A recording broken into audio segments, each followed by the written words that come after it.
Now, and we're trying to move along. Are we okay on time? Okay. We're going to bounce around here a little bit. I'm hitting areas. Sure. As established, you know, where the black town was. Okay. Tell me about Lincoln. Tell me about your first day at Lincoln. I know your mother taught there. Tell me about how many rooms. Tell me about the hallway. Tell me just everything. You know, just Lincoln School to me was a palace. It was a palace because of the size. It was a palace because the hallways were just immaculate. I mean, you could see your face on the floors of the hallway. And I suppose it was the old marble floor, dark, but it was spit shined every day of the week. It was never a drop of any food, paper, anything. And they were very strict about that. Mrs. Jones, Mr. Morris, and Mrs. Troop, the hallways and the classrooms must always be perfectly clean. And they kept them. We kept them that way because that's what we had to do. We were supposed to do that. so everybody participated. Everybody participated, and no one even second guessed it. It was just what you had to do and what you were supposed to do, more importantly. So it was a shining example Beautiful. of here's how to keep things. Exactly.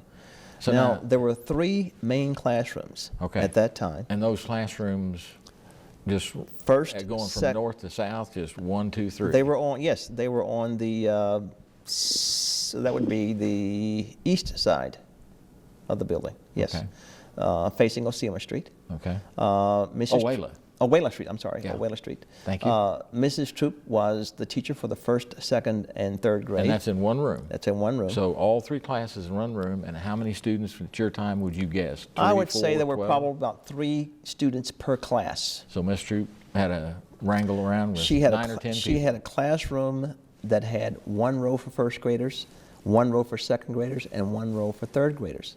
Now the beauty of that is that when you completed 1st grade, you knew everything that the 2nd and 3rd graders would learn because you sat there in the same room for the class sessions.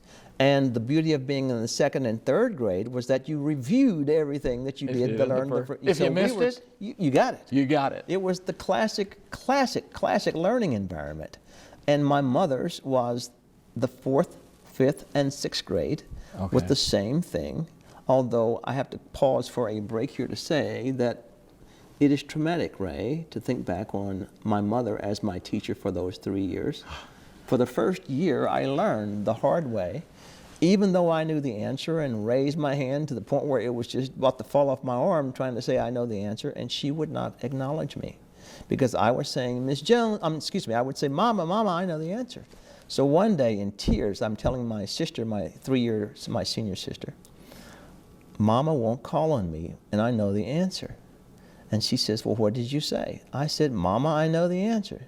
She said, you dummy, you can't say that in school. You have to call her Mrs. Jones. Which is why, to the day my mother died, my sister Pat called my mother Mrs. Jones. And I still said Mama outside the classroom, but I learned the next time. I raised my hand. I said, Mrs. Jones, I know the answer. She said, yes, Darnell, what is the answer? And that was the combination. Yes. Now, so that's 1 classroom, 2 classrooms. Who's in the 3rd classroom? The principal, James B. Morse. Okay, so you actually operated on 2 classrooms. No, 3. He was the 3rd teacher. Oh, he was the 3rd teacher. I'm sorry. Yeah, he was teacher slash I principal. thought he had an office. No, yeah, teacher slash principal. Okay. Mr. Morris taught 7th and 8th grade. And in my mind at that time, I just felt like nobody can be smarter than this man. He knows everything.